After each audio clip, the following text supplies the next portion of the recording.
Here's our relationship tip for the week. What to do when your partner drives you crazy.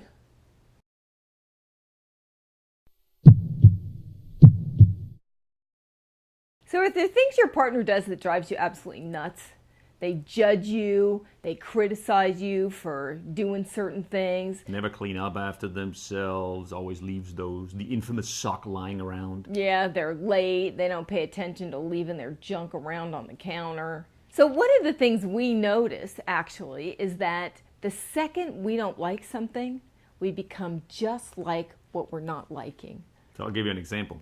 When Sonika gets mad at me for something, whether it's a good reason or not a good reason, Which hardly ever happens. of course, and whether it's my fault, which hardly ever happens, or her fault, which is most of the time, I'd say like 97%. No, seriously, no matter what the reason, when she gets mad at me, I get mad at her. Like, that's my instinctual first response. I get mad right back. I want her to quit that. I hate it when she's mad at me. Right. The second I notice him judging me for something, I judge him for judging me.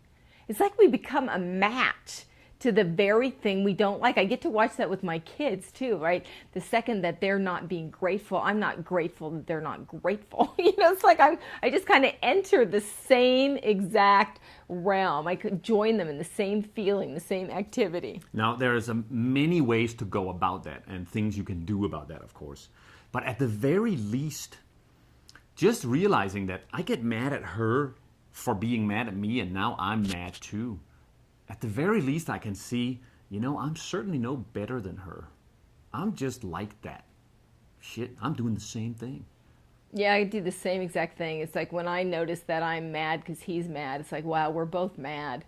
And then I have more compassion, not just for him, but for myself, for that part of us that gets mad, for the part of us that doesn't like judgment, the part of us that really just wants us to be happy all the time and wants us to be accepting and appreciative all the time. It's got a really sweet, positive intent underneath all that yuckiness.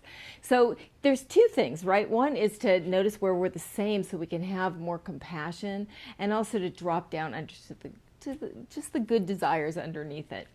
So next time, if you're in a situation like that, say you get mad at her or you get mad at him for whatever, for one, notice how you do just the same thing. Hopefully that might ease your mood about the whole thing a little bit. Secondly, remember that underneath the anger or judgment, there's something else. I get mad at her for being mad at me. Really, I just want her to love me again. I hate it when she's mad, and I really like it when she likes me. Really, that's all I'm wanting.